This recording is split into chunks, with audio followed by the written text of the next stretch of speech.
देखिए हमारे साथ जुड़ चुके हैं बहुत ही सीनियर सीए चार्टर्ड अकाउंटेंट जिनका नाम है ध्रुव अग्रवाल जी, जो कि चेयरमैन भी रह चुके हैं ICAI सेंट्रल 2019, 2009 और 10 में।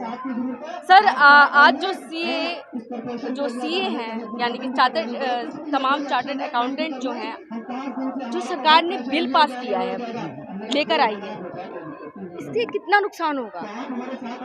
देखिए, क्योंकि आप बहुत सीनियर सीए हैं। देखिए मैं ध्रुव अग्रवाल हूँ। मैं हिंदुस्तान का यंगेस्ट सीए था। मैंने 1987 में पार्लियामेंट का एक्ट अमेंड कराया, तब जाके चार्टर्ड अकाउंटेंट एक्ट का। ये जो सीए एक्ट है, ये संविधान बनने से पहले का एक्ट है, इसीलिए इसका नाम चार्टर्ड है। क्योंकि 15 अगस्त 1947 को देश आज़ाद हुआ। 1 अप्रैल 1948 को सीए एक्ट पार्लियामेंट के अंदर पेश हुआ और वो 18 महीने तक पार्लियामेंट में इस पर संघर्ष होता रहा कि सीए को एक ऑटोनोमस बॉडी बनानी है। सीए पे एक्शन केवल सीए ही ले सकता है, कोई सरकारी अफसर नहीं, कोई मंत्री नहीं, कोई प्रधानमंत्री नहीं, कोई राष्ट्रपति नहीं। और इस तरह का ये एक एक्ट बना था। लेकिन आज इस सीए एक्ट अमेंडमेंट के द्वारा उस बेसिक भावना की, जिस भावना के साथ ये एक्ट आया कि आज़ादी अभी अधूरी है, बिना आर्थिक आज़ादी के, बिना चार्टर्ड अकाउंटेंट के ये पॉलिटिकल आज़ादी का कोई मतलब नहीं है। इसलिए 1948 में एक्ट आया। अब ये सरकार इस एक्ट के माध्यम से सीए एक्ट की पावर छीनना चाहती है और नॉन सीए को डिसिप्लिनरी कमेटी बोर्ड का चेयरमैन बनाना चाहती है। वो अपने हिसाब से नियम बनाना चाहते हैं जिससे कि उनके घोटाले पकड़े ना जाएं। आपको पता है सीएज की वजह से ही और सीएजी की बदौलत बोफास का घोटाला सामने आया, कॉल स्कैम सामने आया।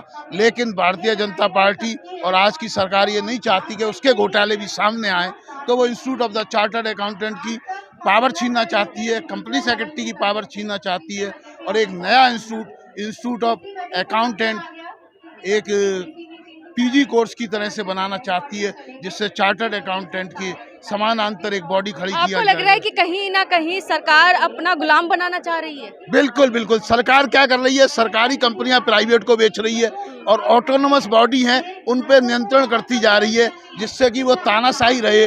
और जो इंडिपेंडेंट काम कर रहे हैं प्रोफेशनल, जिस आदमी को कोई पता ही नहीं, ये एक बहुत टेक्निकल सब्जेक्ट होता है। आपको लग रहा है कि जितनी भी सरकार की कमियां हैं वो कहीं उजागर ना हो जाए, इस वजह से भी कहीं ना कहीं इस पे लीपापोती करके जो है इस बिल को लाया गया है? बिल्कुल बिल्कुल। कहीं लगता नहीं, वो है ही। वो केवल ये नहीं चाहते कि उनकी बातें उनकी पब्लिकली हों, क्योंकि वो जानते हैं कि जो घोटाले थे हमेशा सीए और सीएजी ने ही बोफास का घोटाला सामने लाया, कॉल स्कैम सामने लाया, CWG स्कैम सामने लाया। अब क्योंकि अगर हमारी बॉडी इंडिपेंडेंट रहे तो इनकी 7 साल से 8 साल से इनकी सरकार है, इनके भी घोटाले सामने आएंगे। तो वो चाहते हैं कि घोटाले सामने आने से पहले ही इस इंस्टीट्यूट को क्रश कर दिया जाए। आज बैंक ऑडिट हुआ करते थे, बैंक ऑडिट 1 अप्रैल से शुरू हो जाते हैं। इस बार ये 40% केवल फॉर्मेलिटी के लिए कुछ ब्रांचों का ऑडिट करा रहे हैं, जिससे बैंकों के घोटाले सामने ना आए, इनके घोटाले सामने ना आए। आज तक नोटबंदी में कितने नोट आए उसका भी ये हिसाब नहीं दे पाए हैं, उनसे हिसाब पूछा जा रहा है। तमाम देश की जनता आपको देख और सुन रही है, क्या संदेश और क्या अपील करना चाहेंगे? मैं अपील यही कहूँगा, प्रधानमंत्री जी इस देश को बचाइए और केवल अपने क्षुद्र स्वास्थ्य के लिए ऐसी ऑटोनोमस बॉडी जिसका सैकड़ों साल का इतिहास है, पूरे संसार के लोग, एकमात्र ऐसा इंस्टीट्यूट है जिसकी डिग्री को पूरा वर्ल्ड मानता है।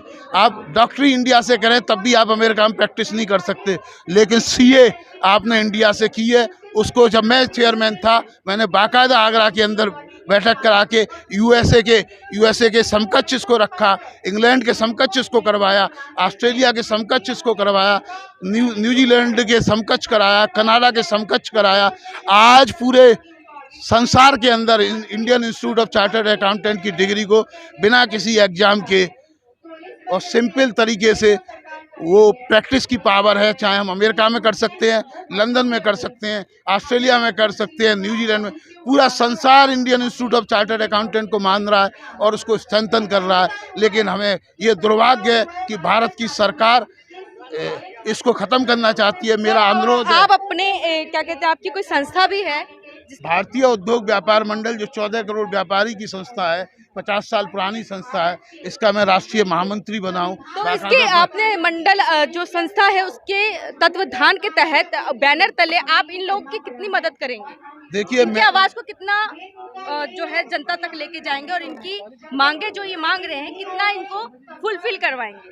देखिए, ये जो है ये मेरा अपना इंस्टीट्यूट है, ये सब मेरे वर्कर हैं। मैं ऑलरेडी इसके लिए कल भी प्रेस कॉन्फ्रेंस कर चुका हूँ, उससे पहले भी मैं सारी संस्थाओं के मैं इस समय इंटरनेशनल काउंसिल ऑफ जर्नलिस्ट का इंटरनेशनल को चेयरमैन हूँ, उससे भी उठाऊंगा, भारतीय उद्योग व्यापार मंडल से भी, कन्फेडरेशन ऑफ इंडियन एमएसएमई से, और अभी हमने एक पॉलिटिकल पार्टी भी फॉर्म करी हुई है, लिबरल पार्टी ऑफ इंडिया।